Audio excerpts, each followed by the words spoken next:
Hi guys, welcome back to another video of PB Ballers. Today I'm so excited to have a very special guest on the show.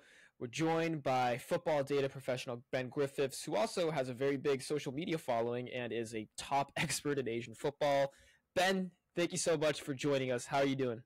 Albert, thank you so much for having me. I'm really excited about being on this podcast. I'm really liking the first stages of it, so I'm excited to see how it grows, but also what we can do, what you guys can all do during the Asian Cup. So yeah, I appreciate you having me on. I'm really looking forward to it. All right, Ben, let's get started right away. Do you want to talk about the teams in Group A real quick? Yeah, so Group A hosts Qatar, then China, Tajikistan, and Lebanon. I think Qatar is an unknown just because they seemed really strong going to the World Cup that that they hosted and then didn't perform very well. I think part of that is that they had all of their players for the national team for 6 months before the World Cup not play any competitive games in the slightest bit. They all were in the national team. They were like, oh, we're going to be in the national team together, have a camp, and play 6 months of friendlies. And it didn't work out. So I'm not entirely sure what to make of them because, I know they haven't done that this time.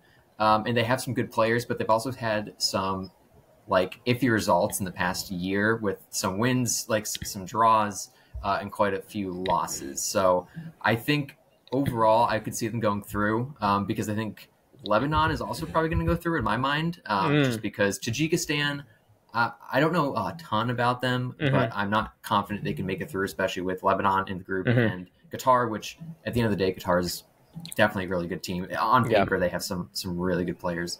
China, not entirely sure. I'm really curious how they're going to perform. I think it might come down to them and Lebanon, just if one of them can get a random result against Qatar. But I think that's kind of my thoughts. Well, remember at this Asian Cup, like the Euros, it's like the best 4 out of the 6 third-place teams advances, right? So there's a good chance that if Lebanon or China finish third, one of them will still be able to squeak through. Yeah. But I kind of agree with your segments. I think Qatar obviously didn't do well at the World Cup, which wasn't surprising to me. I think their 2019 Asian Cup victory was a bit of a fluke, flash in the pan. Yeah, whatever you want to call it. And, they sacked Carlos Queiroz right before this tournament. Which doesn't really happen often, and they hired another Spanish guy in Tintin Marquez. Don't know much about him, but I think just on the ease of this group, if that makes sense, there's not a lot of heavyweights here. It's just like by default, I think Qatar's going to finish first, just in the fact that they're playing at home and they'll have home field advantage. The Chinese, I think, have some decent players in attack, but I'm not a fan of the way they structure their federation with the number of people and the amount of money that they've poured into the sport. They've really kind of been shameful in their recent results. Although Yankovic has been there for a minute now, but I guess if you asked me to rank this group right now, I'd say probably Qatar 1. I originally had Tajikistan actually in second because I think they're a bit of a tough step nation. They beat Hong Kong 2-1 recently earlier this month. They also whooped Pakistan 6-1 back in November. They've also beaten Malaysia and Singapore in the past year. So they have a bit of a record, and I just don't like kind of where China has been for the past few years. So I think by default, I'll put Tajikistan at 2. China at 3, and sorry, I'm going to disagree with you, Ben. I got Lebanon at 4. Lebanon 4th? Yeah. That's fine. I will say, so Lebanon, I feel like can have the potential because they got a couple different players. I think Bassel Girardi, I think is his name. He's one of their attackers that has the potential to really create for his teammates. I think scoring he could, but I think he can definitely create a bit. If he is able to, I think he can really enable the rest of the team to do well. The last time I saw them, they had a pretty interesting out of possession tactic where they were able to it was kind of like a hybrid pressing structure. It was in a game against Oman, and it worked for a lot of the game, but it wasn't successful because they ended up losing. But it was successful for a lot of stretches of the game. I'm going to be honest. I could see them 4th. I could see them 3rd. I could see them 2nd. I don't think I can see them 1st. But it's the group of life. This might be the group of life. I think we're deciding right here. So what's your 1, 2, 3, 4 then? If you had to go through right now, Qatar, China, Lebanon, Tajikistan. And I think China in 2nd. Yeah, China. I'm going to say China in 2nd just because I'm not entirely sure. There's so much that could happen, and I'll think Lebanon might be one of the better 3rd place teams. I think Tajikistan could do well, but I'm not. Yeah. No. I mean, that's fair. I think Lebanon do have more of a track record than Tajikistan, especially when it comes to playing against bigger Asian teams. Lebanon isn't a side that really gets blown out. I think last year they played Montenegro and the UAE and they lost 3-2 and 2-1 respectively. So, like you said, I mean, they have some decent players. I remember the player that you just mentioned, Girardi. He's playing over in Bangkok United, right, in the Thai league. Yeah.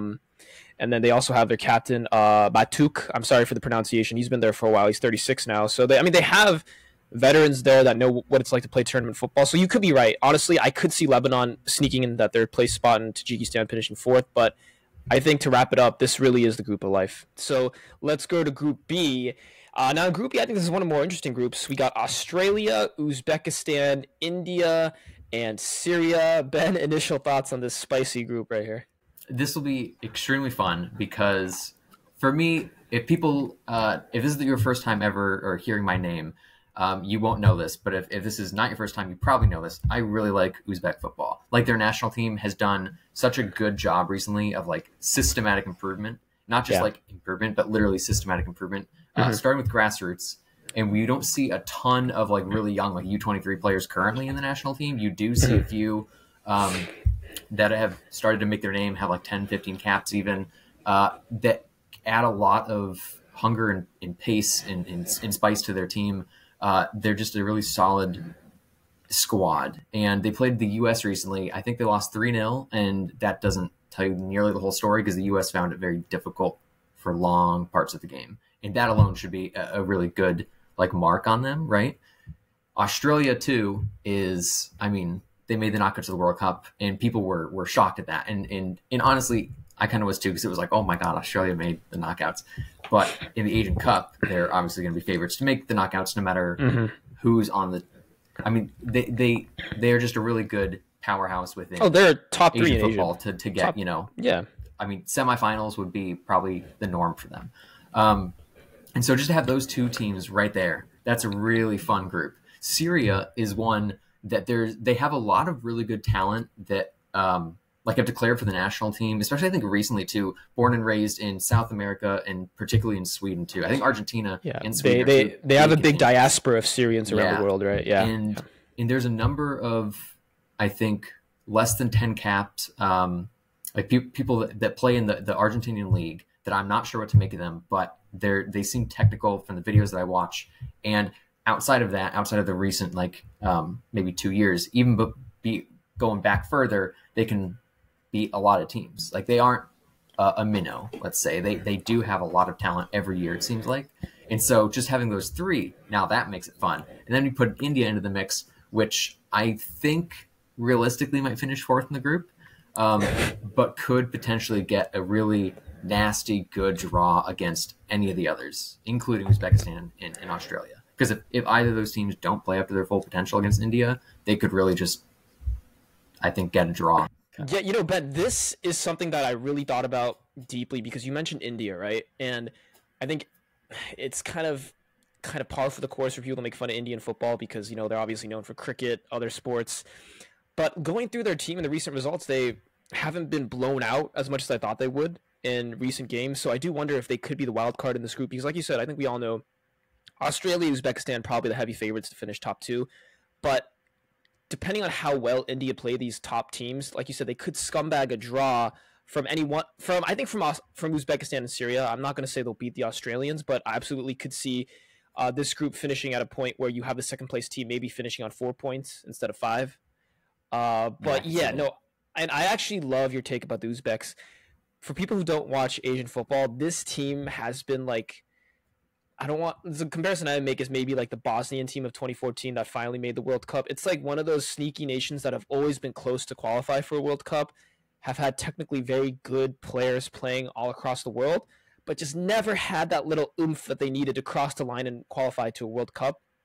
And I think looking forward with the expanded qualification spots for 2026, you will see this Uzbek team at the World Cup in North America, and this Asian Cup is kind of be their first step to doing that. But in terms of like how this group is going to finish, I'm still going to say India in fourth. I'm sorry to my Indian friends, but I'll have the Aussies in 1, the Uzbeks at 2, Syria in 3, India at 4.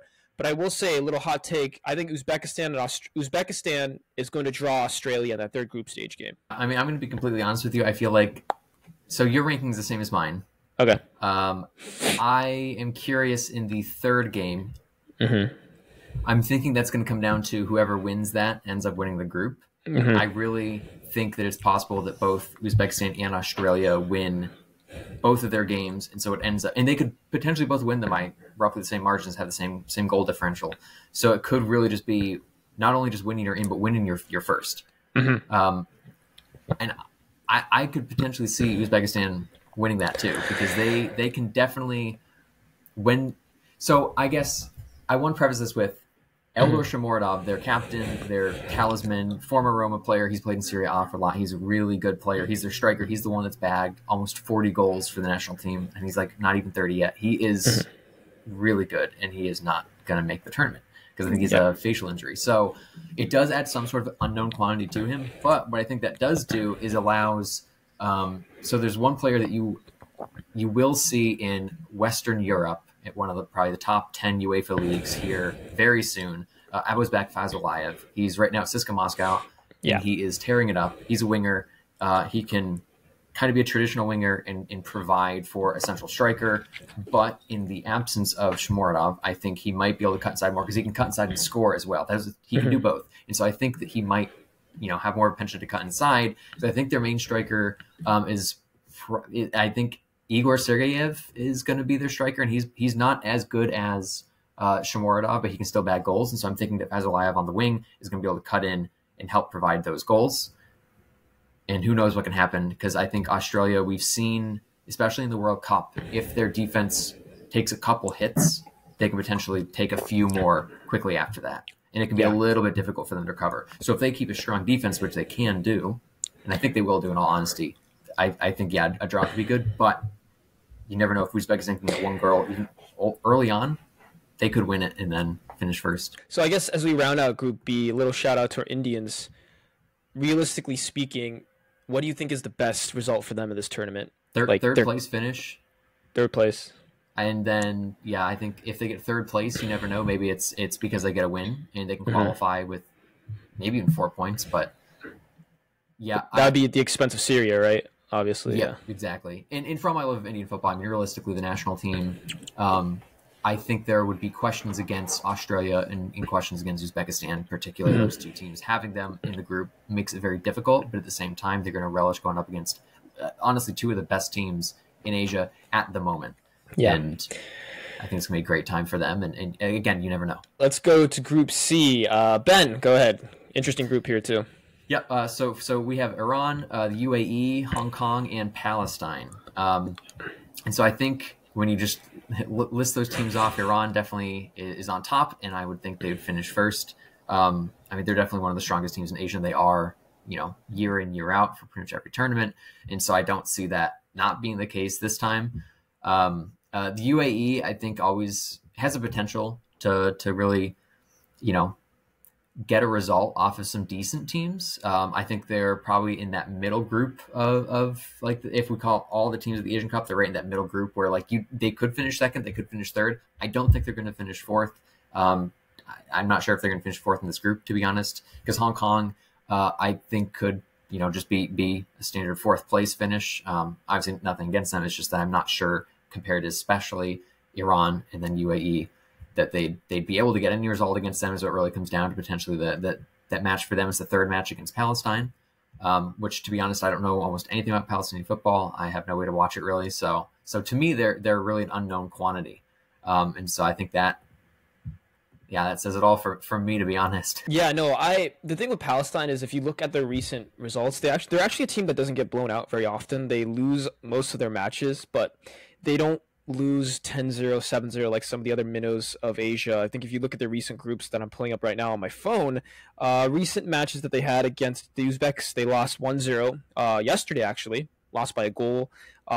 Tied the Algeria U23 team 1-1, lost to Australia 1-0 in a World Cup qualifier back in November. So they're doing a lot better than most people expect. Obviously, the geopolitical situation over in Israel and Palestine has going to play a factor in that. But I think that for them, hopefully what's been going on back home is going to be a bit of a motivation for them to do well in this group, because I honestly think, and I don't know, I wonder what you think, I think Hong Kong probably is the worst team in this entire competition. Yeah, I definitely think that they're not going to be I could see them losing all three and potentially by 2 goals each, just to put it. That's probably how I'd put it. I think that there's definitely a couple teams that could be the worst, but interesting. Okay. Yeah, I mean, at least one of the bottom 5 teams in this. Yeah, I'd say so for sure. Absolutely. Okay. Yeah. So I mean, I think we all know what Iran has, right? At this point, everyone knows Iran is one of the top 4 powers in all of Asia. They've won a lot of their most recent matches, I think, but from what I've talked to with my Iranian friends, is that the vibe around the Iranian team just has not been good for the past few years. I think they had a really disappointing World Cup in a group that was very doable, but I do still think that they will finish first in this group, even though I said in a different video with Deadball TV that they would finish second. Realistically speaking, I have the Iranians finishing first. The UAE, led by former Korea manager Paulo Bento, have also played really well in the recent friendlies that they've had, demolishing some teams. I know they whooped on Costa Rica and a few other teams. Again, the UAE is one of those teams, I think, maybe like near or almost the same level as Uzbekistan, right? A country that has almost qualified for a World Cup at times, but just not good enough to get over the line. And I think it's pretty straightforward for me. I got Iran 1, the UAE in second.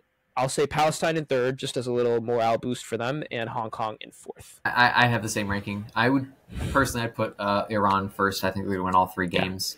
And then I think UAE, I'd put them second for sure. And then I would put Palestine and then Hong Kong. I mean, Palestine, they could potentially be one of the better. I mean, again, what, fourth, sixth of the 4 out of 6. 2/3 of the third place teams go through. So, I mean, really, all that any third place team needs is a single win and then 2 losses, and you could potentially be tied with 3 other teams, and then it comes down to goal difference. Maybe you beat that team by 3-0. Group D, yes, we have Japan, Indonesia, Iraq, and Vietnam. So, I think Japan.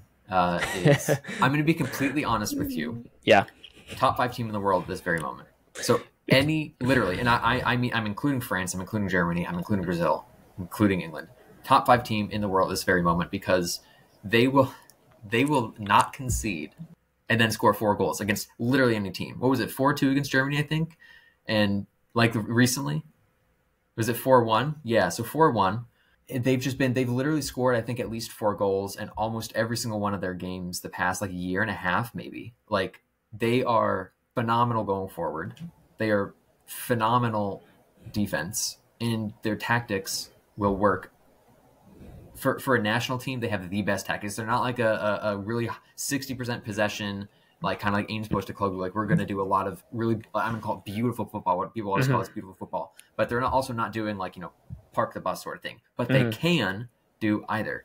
And what they do is they're pragmatic in a way that, not like pragmatic where people use that in a negative term, like 30% possession and just like, we're just going to win 1-0 because we're randomly going to score. No, they'll sit back for a minute, soak up the pressure. At the right moment, they'll either win the ball back or force a mistake, and then they push up the field and they score. Like, almost every single time they do that. It's just insane. Yeah, I mean, as a Korean, it hurts me to gas up Japan too much.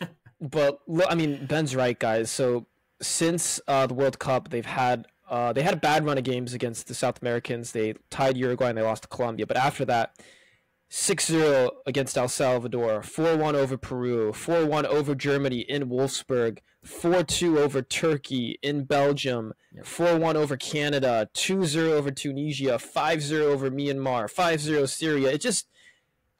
The GD is insane. And that is an impressive record for any team, like Ben said. If that was a European team, we'd be like, oh my God, that team is on fire heading into a tournament. And the depth on this team is just incredible. You could have like 2 of their starting forwards going down. They just call up 2 more guys playing another random European league, and they wouldn't miss a beat. And I actually want to let Ben expand on this because he researches a lot of watches a lot of the J League. Ben, do you think that this is kind of a culmination of Japan's footballing academies, the structure that they've set up over the past 20 years? Do you think this is like kind of the result of it? Like, how do I say this? Do you think this is the result of their meticulous planning bearing fruit now, 20 years on after the 2002 World Cup? Short answer is yes. And long answer would be absolutely yes. But jokes aside, I think the biggest thing is that this success is built on a lot of players that were honed in the high schools slash like academies, and for sometimes there are like the J League teams can have high school, like I think it's the same in Korea too. You can have high schools that play in like the high school league, and they're affiliated with the academies, right? Like a feeder team. Yeah. Yeah, exactly. And so that, as well as the universities, and compared to at least the American system, the university system in Japan is really good at making quality players, not only for the domestic league, but as we're seeing, I mean, obviously in the Premier League as well. It's very difficult for a good player to fall through the cracks because they have a solid high school system. Bring them up to college or directly to J3, you get players going up from J3 to J2 to J1, and they're some of the better players. You know, So Kawahara right now in J1 for Sakantosu played in J3 and then J2 and now J1, and he's one of the best defensive midfielders. It's able to send players to Europe and not miss a beat. You can send them to pretty much anywhere.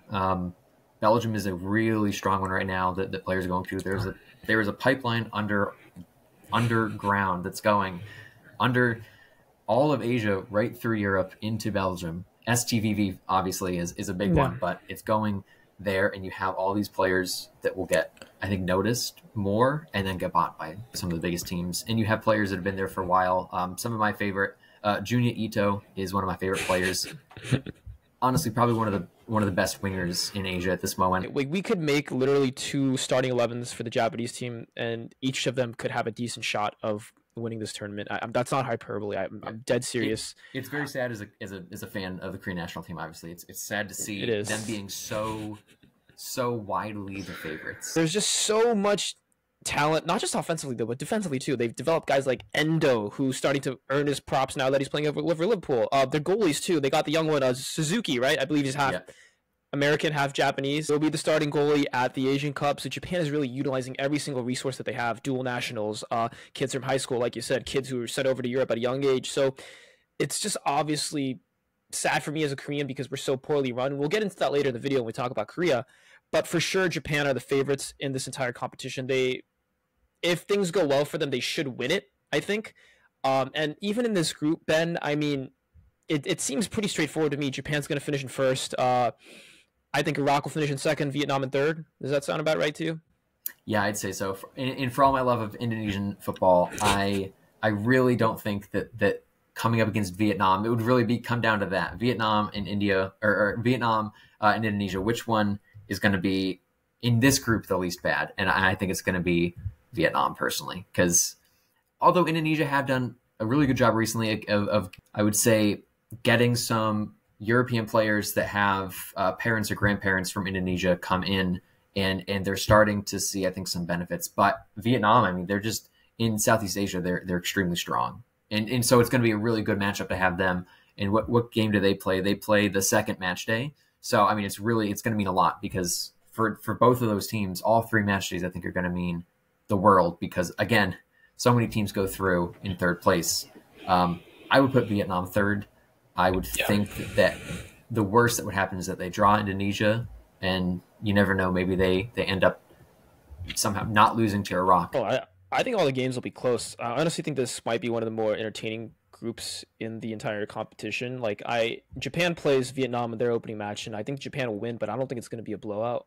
I'm smelling like maybe 2-0, 3-1. And then for the rest of the games, Iraq. For those who don't know about Asian ball, Iraq, another sneakily underrated team. They won the Gold Cup. They did, and they won the Asian Cup back in 2007, knocking us out in penalties. Yeah. But Ben's right. I think Vietnam, in Southeast Asia, they're a big power. That doesn't mean a lot in general for Asia because there's so many other stronger teams. But what Vietnam has done in the past 10 years, developing their academies, and especially with their former Korean manager Park Hang-seo, really kind of showing them a blueprint forward, have definitely been developing. I think Vietnam in about 10, 15 years will be a major problem for the Asian continent. They have a young, thriving population. They have plenty of football pitches across the country. This Asian Cup for me will be maybe a little bit of an appetizer for what's to come for the Vietnamese. Yeah, I think Ben and I are in agreement. Japan 1, Iraq 2, Indonesia 4, or Vietnam 3, and Indonesia 4. So Group E, Ben is wearing the aforementioned jersey of my parents' country, South Korea. South Korea, Malaysia, Jordan, and Bahrain. I think, honestly, without delving too deep, this is pretty straightforward for South Korea. I mean, our GD could be plus 10, 11. Am I being too generous, Ben? What do you think? No, I don't think so. Yeah. I do think that yeah, it's just I think that South Korea are definitely going to go through, and I think it's going to be a fun duel for second and definitely for third. But yeah, I definitely think. Although I will say it's funny that you think that Japan might not blow out Vietnam, but that then you'd say South Korea could easily get +10. I think the reason bias here. I am showing my bias. You're right, but okay. So let me explain. I think the reason for that is because that I think that Jurgen Klinsmann, for all his issues, and we'll talk about him more too, because you're an American as well. But the one good thing about Klinsmann is that he does let his top players play, maybe to too much freedom to a certain extent. But in the last 5-6 friendlies that we've had, he's absolutely unleashed the likes of Son Heung-min, Cho Gyu-sung, and Lee Gang-in. He's let them do whatever they want. Yeah, and they've been scoring crazy goals. We beat Vietnam, I think 5-6-0, tagged Singapore by the same amount, whooped Tunisia 4-0. We've been just scoring so many goals in the past few games that I think that Klinsmann is just going to say to these guys, hey, I really don't care about defending, because even if we leak a goal or two against these teams, we could probably outscore them. So go out there and pad your stats. He's going to put out an incredibly attacking lineup, I think. There's a chance I think he might not even play a central defensive midfielder in these 3 games, just because of how much better we are. So I think that's the reason why we'll have a higher GD than Japan, not because we're a better team, but I think Moriyasu is a bit more pragmatic. He's a lot more tactically adept than Klinsmann as well. Yep, 100%. Lee Kang-in has been phenomenal recently. The assists that he has provided just in the last, you could put a highlight reel in the past 2 games. You could put a dissertation in the past 5 games. I mean, it has been insane. And so one of the best ways to get Sonny to score a hat trick in literally every game is to have someone like a Harry Kane, like Lee Kang-in, that just provide balls through the channels, splitting the defense, not necessarily from the wing, but from central positions that he can run in either centrally and run behind the defense or off the wing, and not necessarily get them on the wing, beat a player and then score, but run and time his run, bend it, and it's just the team, like you said, might look unbalanced on paper, but it will be very, I think, balanced for enabling every player to get the most out of each other. I hate to say it, but this is definitely, if South Korea finish second, I think it would be inquisitions into why they didn't finish first. To be honest with you, nothing against the other teams, but it really would be a why. Why did we go in second and not first? Besides Qatar in Group A, I think out of all the big nations, we got the easiest draw, right? In the group stage, I would say. Korea doesn't, for those of you guys who don't know, South Korea does not struggle at all in the Asian Cup in the group stage for the most part. I can't actually remember the last time we lost a group stage game. It's been at least a decade for sure. So we will sweep through this group, but to me, at the end of the day, it won't mean anything. I'll be happy with the goals we're scoring, but I know at the end of the day, we don't care. We're not here for that. We're here for the knockouts. We're here for the final. So one thing I am worried about is if we whip on these smaller teams too much, is that we get a false sense of security going into the knockouts and we ignore some of the real issues on this team, and then we get had by an Iran in the quarterfinals or something like that. Everyone knows about Son Heung-min, Lee Gang-in at PSG, Kim Min-jae at Bayern, Hwang Hee-chan at Wolves. There's also a couple of other guys under the radar. Hong Yan-seok, who's playing in the Belgian league. He's a very good attacking midfielder. I know Ben knows about him. I'm super happy you mentioned him, because he's one of my players that I think is going to really strut his stuff. Even potentially in the third game, if he can start and play a full 90 minutes. If the group's already won, he can score and assist. Going forward, this is a pretty simple equation for me. South Korea at 1. Oh, man, Ben, I don't know. At 2, I thought about this for a while, but I'm going to... I mean, I don't know, Ben. What do you think? 2, 3, and 4 is looking tough for me. Malaysia for me. Yeah, I'm going to agree with you. I mean, they literally have JDT, and JDT are one of the best teams. I mean, they're probably the best team in Southeast Asia, including Thai teams. They're so good, and they've got a lot of just really strong players that have played together for multiple seasons at their club. And now internationally, they've been playing obviously for a long time too. So yeah, I'd put them second just because I think that they have they have the potential to beat Jordan or Bahrain, potentially both of them, I think. And so that's why I put them second, because I really like them. I think that they will have a good tournament, and I'll put them in second. I'll say Bahrain at 3 and Jordan at 4. I'm kind of torn between those two, to be completely honest. I think you go either way. And when you look at the recent results, Bahrain have definitely been better than Jordan. But yeah, I mean, recent results, I'd probably put them form-wise going in from 2023 now into 2024. I definitely put them ahead. So yeah, probably third for me as well. All right. And the final group, Group F. Ben, I'll let you take that one away. So Group F, Saudi Arabia, Thailand, Kyrgyzstan, and Oman. Which is, to me, this is an extremely interesting group for several reasons. One, Saudi Arabia, we know, I think people are like, oh, they beat the world champions. They did beat Argentina. I think Argentina didn't prepare well for that game, if I'm going to be completely honest with you. But they beat Argentina, and then they're just a good team that can beat a lot of different teams in Asia, and they're one of the powerhouses for sure. And so I think that they're a great team. Thailand, exact same thing. The only problem is that Thailand definitely has a lot of players out. They are missing a number of good players. One of the main ones, Akinite Panya, is one of their star, like, kind of attacking midfielders, basically. And there's a lot of I don't know how to get into it, but basically he's not going to be here. I don't know what powers at B are that have been discussed of why he's not joining, but he didn't join their training camp, so he's not joining the national team for this tournament. He's a big miss. And I know they have a number of injuries, but they still have, I would say, a really good core defenders, midfielders, attack that are with them. I think that their left at home 11 is strong, but I also think that their brought to the tournament 11 is strong. And so those two alone make for a really fun group.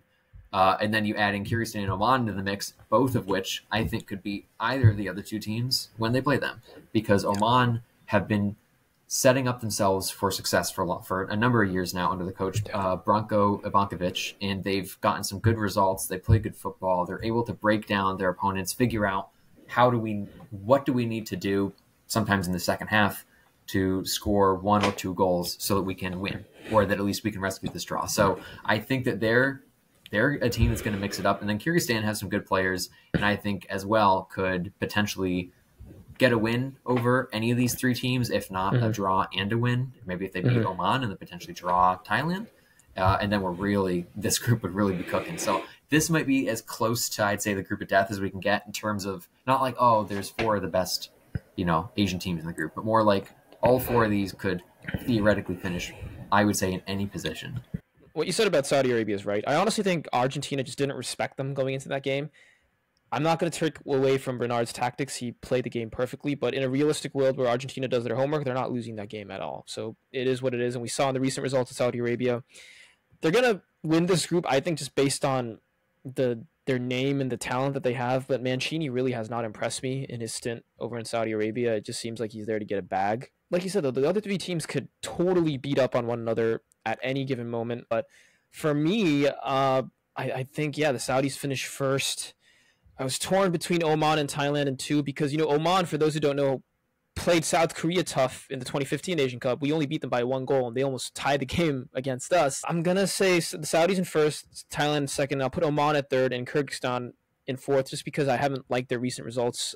They've been blown out a few times, giving up a lot of goals. While they do score some, they give up way too much for my liking.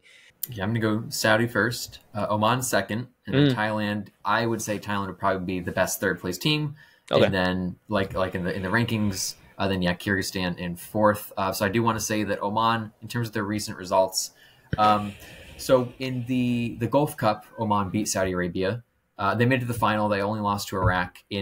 When I say literally as late as you could plausibly lose it, And if you can, I think the game was on YouTube. Go find that final because it was popping. Also, they have beat Kyrgyzstan recently in basically the Central Asia Cup in this past summer. So they beat them, I'm pulling up now, they beat them 1-0. Other teams that we've talked about that they've actually beat recently, they beat Palestine 2-1 in the fall. They beat China 2-0 a little bit ago. And then they just beat the UAE 2 days ago on the 6th of January. And we've talked about UAE, right? So yeah, Oman can, I think they can really, I think they're going to finish second, to be honest, because I'm not sure if Thailand, with a couple of the key misses that they do have, they'd have to, I think, put it together, and Oman can systematically break down a team that they're coming up against, and different types of teams that they come up against they can beat. So I think you're it's right. super interesting. Let's talk dark horses, and I'll go first because I think I know which team Ben's going to pick. So for the sake of making it a little fun, I'll pick a different team. And Ben, forgive me. Tell me if this was your pick or not, okay? But I think Iraq. dark horse team for me to make it far. Maybe like in a crazy run to win it. I think that the Iraqis have just been that one national team in Asia, like I said, that never qualify for a World Cup, but always sneakily good. Always have an Iraqi diaspora around the world where players are playing in different leagues. They just they have a solid structure and a solid spine. They don't get blown out by other teams. And given the way the brackets are shaping up this year, I really think they would be very happy with the group that they're drawn in. And if they potentially nick a result off Japan, I'm not saying they will, but if they nick a 1-1 draw off Japan, which is totally possible because Japan at times do play down to their opponents. I know they've lost to Oman before, Japan has. They've lost to the UAE as well. So it's a thing for me where I just look at it and I'm just like, yeah, Iraq can make a deep run and they've won this cup before. They have the experience, they have the pedigree, and they're actually going to be one of those teams that are going to be furious if they don't make it to the 2026 World Cup. So I'm going to pick Iraq as my dark horse. I like that because I was probably going to pick them as well. Oh, no, I'm sorry. And it's okay because I had 3 that I cannot pick between, and it was Iraq and then Oman and Uzbekistan. And I don't know which one of those 2 I want to choose as my dark horse, but in the nature of what a dark horse is, I'm going with Oman. The reason for that is Uzbekistan has basically like always qualifies since 2004 for the knockout rounds of the Asian Cup. Yeah. So you know what? Does that make them dark horse? I don't know. Probably not. But Oman doesn't always qualify. They didn't qualify for 2011, and they've only made it out of the group stage a single time, and that was last one in 2019. Yeah. So I would say of those 2, Oman meets the criteria more for the dark horse because they've never won it. They've only one time gotten out of the group stage, and it was recently. And they have some, I think, what I think is really fun about them is that quite literally 2 players of the entire squad play outside of Oman. So it's their captain and goalkeeper plays, I think, in Bahrain. Let me just make sure I have that right. Yeah, Faiz Al-Rushaidi plays in Bahrain, and then outside of that, one of their midfielders, Jamil Al-Yahmadi, plays in Qatar. Outside of that, everyone plays in the Oman League, right? Which I think makes it very, very, very difficult for the opposition to understand and try to figure out what they're going to get at, because it's going to be more difficult, I think, because how do you really compare the chemistry, the team spirit? The Omani teams play in the AFC Cup, not even the AFC Champions League. I think Al Seeb won the AFC Cup last year or 2 years ago, so they're definitely good, but they're in that lower tier. They're not able, like, they don't qualify directly to the Champions League, so it's going to be even more difficult to like gauge what's the quality of these players. Like, you can see them when they play the national teams. So I think it's going to be harder from an opposition analysis standpoint as well than Uzbekistan, which play several teams in the Champions League every single year. They always do well. They always get a couple teams in the knockouts. For those who watch Asian football, we can't really say Uzbekistan is a dark horse, right? Because you and I watch Asian football all the time. We know that this team is dangerous. We could totally see them making it to the final or maybe even winning it in a crazy situation. So yeah, I love the Oman pick. I think they will be a team that does sneakily well. They don't really give up a lot of goals too, which is a big thing. Yeah, it's difficult to get through them. Yes, in international competitions, I think the main thing is you just don't leak goals. If you want to go far, you have to have a stout defense. Winners, champions. Ben, you're the guest. Who's taking home this trophy this year? Japan. Oh, yeah. Okay. I think, realistically speaking, so many things can happen, but Japan are also built to be a tournament team. And however much I'd love South Korea to win, however much Sonny's dad doesn't want Korea to win, I think that Japan, you can't deny their, not just in Asian football, but in world football right now, how good they are, and specifically how good they are at tournament plays. So they're my pick. Do you think that for Moriyasu, would it be a fireable offense if he gets knocked out in the semis instead of like making it to the final? Like, what do you think is the bare minimum for Japan? I honestly, I don't know. It's hard to gauge because he seems like he's got a lot of support. If you were the head of their federation, how would you? I'd stick with them because like one tournament. Yes, this is the biggest tournament. Realistically, they can't win a World Cup in 2026. I think just like it sucks, but at the end of the day, the European and a couple of South American teams are usually going to be way ahead of that. But with an expanded field, you do never know because 3-team groups. I would say you stick with them. Although if they get knocked out of the groups, fire him because that's inexcusable. Here's a fun fact though for you: if they were to finish second in the group, in South Korea win the group. Yes. It's South Korea and Japan, which is also fun because you picked Iraq as your dark horses. Yes. If Iraq finished second, like we both think they will, and South Korea finished first, as we both think they will, that means South Korea and Iraq play. So honestly, it could be very tasty. I mean, you win either way. Yeah. I want South Korea to win for sure because, I mean... My head says Japan. Everything that you can see from the tactical analysis to just the way these teams are set up and even the manager says Japan to win. But the heart, man, the heart. I'm going to say Korea. Damn, I mean, good. We're coming home, baby. 64 years of waiting. My parents weren't even born. 7 years after the Korean War. That's the last time we won it. I'll explain why. And you can call me crazy. The Japanese fans are going to come for me on Twitter. I don't. England of Asia. Yeah, it's coming home. It's coming to Seoul. Listen. Now I'm going to be serious now. I think that with Japan, that there still is a gene where they underperform against a team that they shouldn't. For example, at the World Cup, I know it's one game, but they lost against Costa Rica. Horrible match. Didn't create anything for majority. Moriyasu made terrible decisions, rotating guys. I had no idea that we're even on the Japanese team. It's not going to happen most likely, but there is a small possibility, especially at a funky tournament like the Asian Cup, where I could see Japan maybe losing to one of those Middle Eastern teams in the quarters, the semis, just because they don't take them as seriously as they should. I think that with the Asian Cup, and part of the reason why South Korea hasn't won it in over 60 years is because it really is a tricky tournament because it takes place 1 year after the World Cup usually. If it's not this year for South Korea, I think it's never. Son Heung-min is 31. You can still argue he's in the peak of his powers, I think, physically right now. You have a maestro in midfield in Lee Gang-in. You're not going to see another player like him for a long time as well. You have a center back, a monster in Kim Min-jae, who's also a Korean player you might not see for a while. There's just so many good things to like about this team, and while it's hard for me, yes, to imagine Klinsmann holding an international trophy, I think if he just puts out the right lineup and says, hey guys, just go play.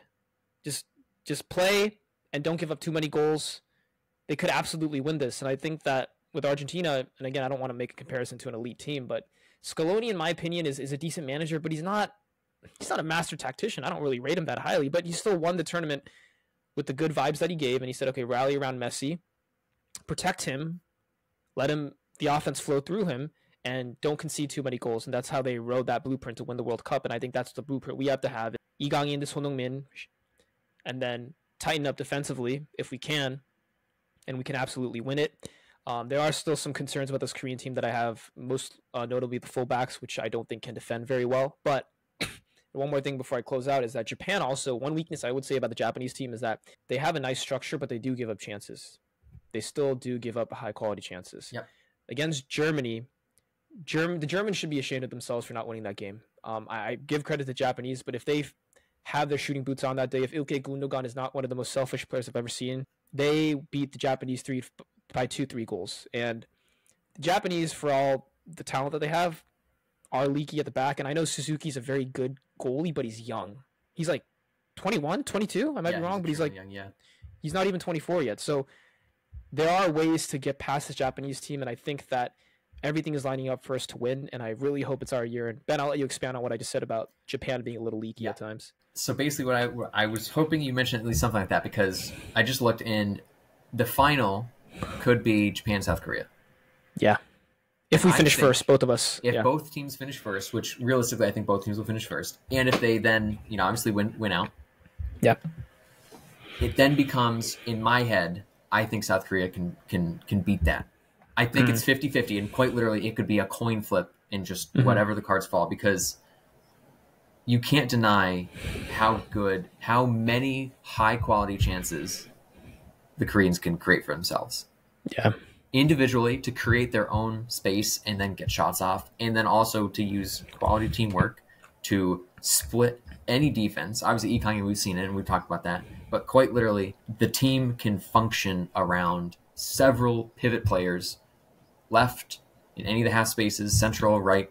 Japan can be prone to letting in a cheap ball, and then bang, you get quite literally one of the best finishers in the history of the entire sport, Son Heung-min.